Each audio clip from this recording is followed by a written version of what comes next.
Hi friends, welcome to శివాయ నమః ఓంకి స్వాగతం. ఫ్రెండ్స్, మీరు కొత్తవారు కనుకైతే నా ఛానల్ని సబ్స్క్రైబ్ చేసుకోండి ఫ్రెండ్స్. నేను పెట్టిన ప్రతి వీడియో మీకు నోటిఫికేషన్ వస్తుంది. అలాగే పక్కనున్న బెల్ ఐకాన్ నొక్కి లైక్ చేసుకోండి ఫ్రెండ్స్. ఇక మన వీడియోలోకి వెళ్దాం. సంసార సుఖాన్ని ఏ విధంగా పొందాలి? పురుషుడు తనని నమ్మి ప్రేమించి తనతో వచ్చిన స్త్రీకి మొదట కడుపు నిండా తిండి పెట్టాలి. ఆ తర్వాత సిగ్గును దాచుకోవటానికి బట్టలు ఇవ్వాలి. తన అందచందాల రక్షణకి గాను గృహమనే భద్రతను ఇవ్వాలి. ఆ తర్వాత రాత్రి ఎందే కలవాలి. స్త్రీలలో రజస్సు వచ్చిన తర్వాత అనగా చివరి రోజులు మంచివి. రజస్సు కాన వచ్చిన 4 రోజులు దూరంగా ఉండాలి. 4, 6, 8, 10, 12, 14, 16, 18 ఇలా సరి సంఖ్య రోజుల్లో కలిస్తే పుత్ర సంతానం కలుగుతుంది. అలాగే 5, 7, 9, 11, 13, 15, 17 బేసి సంఖ్యల్లో కలిస్తే ఆడపిల్ల పుడుతుంది. అలాగే శనివారము, రవివారము, మంగళవారము కలవకూడదు.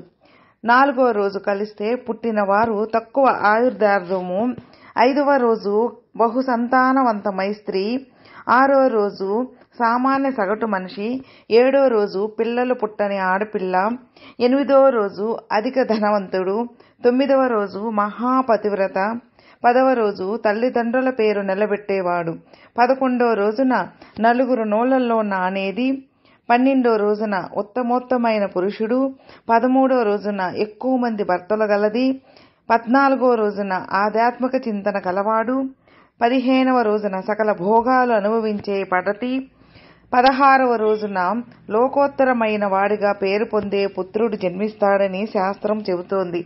పగలు సంధ్యా సమయంలో స్త్రీ వద్దకు శృంగారము కొరకు వెళ్ళరాదు.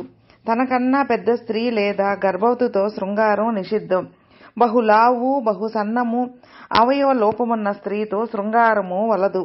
గురు ప్రదేశములోను, దేవాలయ ప్రదేశములోను యజ్ఞయాగాదులు జరుగుతున్నా ఆయా ప్రదేశాల్లో స్త్రీకి దూరంగా ఉండాలి. కడుపార భుజించినప్పుడు 16 సంవత్సరముల యందు 70 సంవత్సరాల తర్వాత మైదును మంచిది కాదు. స్త్రీ పురుషుల కలయిక ప్రకృతి సిద్ధంగా ఉండాలి. తారుమారుగా శృంగారం చేస్తే తారుమారు సంతానమే కలుగుతుంది. మగవాడు పడకపై కుడి పాదం పెట్టి ఎక్కాలి, ఎడమ పాదం పెట్టి పడకపై రావాలి. సంసార సుఖాన్ని మధురంగా అనుభవించాలి. భగవంతునికి పూజకు ఏ పూలు శ్రేష్టమైనవి? పరమేశ్వరుని పూజలకు జిల్లేడు, గన్నేరు, మారేడు, తమ్మి, ఉత్తరేను ఆకులు, జమ్మి ఆకులు, జమ్మి పూలు, నల్ల కలువులు మంచివి. దాసాని, మంకెన, నదంతి, మొగలి, మాలతి, కుంకుమ మద్ది ఈ పూలు పూజకు పనికిరావు. తొడిమలేని పువ్వులు పూజకు పనికిరావు. తమ్మి పువ్వుకు పట్టింపు లేదు. మారేడినందు శ్రీ మహాలక్ష్మి, నల్ల కలువనందు పార్వతి, తెల్ల కలువనందు కుమారస్వామి, కమలమునందు పరమేశ్వరుడు కొలువై ఉంటారు.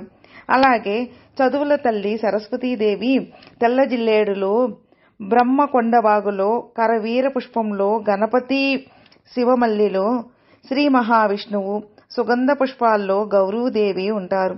అలాగే శ్రీ మహావిష్ణువునికి అక్షింతలతోనూ, మహాగణపతికి తులసితోనూ, తామర వృక్ష పువ్వులతో సరస్వతీదేవిని, మల్లి పువ్వులతో భైరవుణ్ణి, తమ్మి పూలతో మహాలక్ష్మిని, మొగలి పువ్వులతో శివుణ్ణి, మారేడు దళాలతో సూర్యభగవాన్ని ఎట్టి పరిస్థితుల్లోనూ పూజింపరాదు.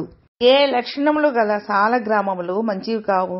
వంకర టింకర కలది, వంకర చక్రము, విరిగిన చక్రము, పక్క మూతి, పగిలిన చక్రము, ఎరుపు ముఖాలు గలవి, తల క్రింద చక్రము, మసక వన్నె, ముక్కోనపు గలది, వెచ్చగా ఉన్నది, అస్పష్టమైనది, లోపల పగులు గలది, లోపల నీరు నిలిచి ఉన్నది, ఏ గుర్తు లేనిది, మిక్కిలి గీతలు గలది, వేడి గుణం లేనిది, అనేక రంధ్రములు గలది, ఈ సాలగ్రములు మంచివి కావు.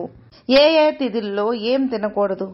పాడ్యమి నాడు గుమ్మడికాయను, విధియ నాడు వాకుడుకాయను, తది నాడు పొట్లకాయను, చవితి నాడు ముల్లంగిని, పంచమి నాడు మారేడును, షష్ఠి నాడు వేమును, సప్తమి నాడు కాయ పండును, అష్టమి నాడు కొబ్బరికాయని, నవమి నాడు సొరకాయను, దశమి నాడు తీగ బచ్చలిని, ద్వాదశి నాడు మాంసమును, త్రయోదశి నాడు ములక్కాయను, చతుర్దశి నాడు మినుము తినరాదని శాస్త్రం చెబుతోంది. మానవుడు చెయ్యకూడని ధర్మాలు ఏమిటి?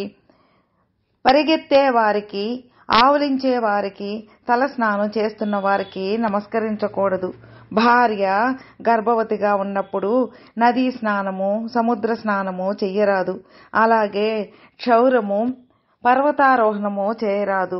స్త్రీలను కాటుక పెట్టుకునేటప్పుడు, స్నానం చేసేటప్పుడు గాంచరాదు.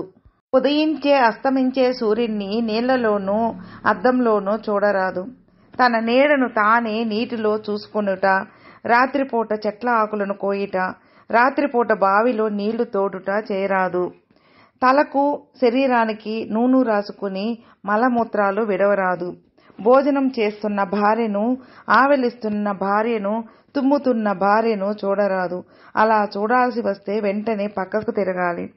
చతుర్దశి నాడు క్షౌరము, అమావాస్య నాడు సంసార సుఖాన్ని గూర్చి మర్చిపోవాలి.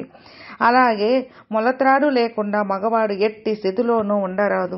గుమ్మడికాయను స్త్రీ ఎలా పగలకొట్టకూడదో దీపాన్ని పురుషుడు ఆర్పకూడదు.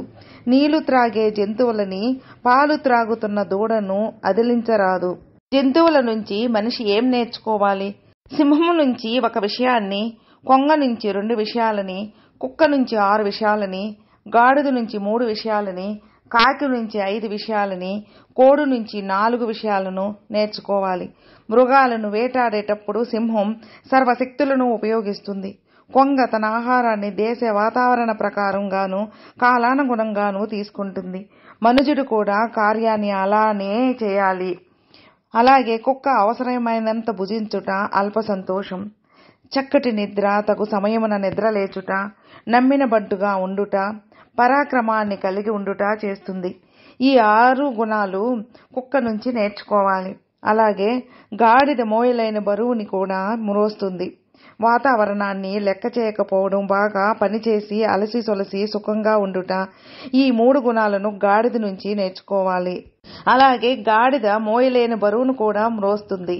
వాతావరణాన్ని లెక్క చేయకపోవడం, బాగా పనిచేసి అలసి సొలసి సుఖంగా ఉండుట, ఈ 3 గుణాలను గాడిద నుంచి నేర్చుకోవాలి. కాకి నుంచి అడ్డుగల శృంగారము, కాఠిన్యము, ఇల్లు నిర్మించుకొనుటలో జాగ్రత్త, సోమరితనాన్ని లేకుండుట, ఇటివి నేర్చుకోవాలి.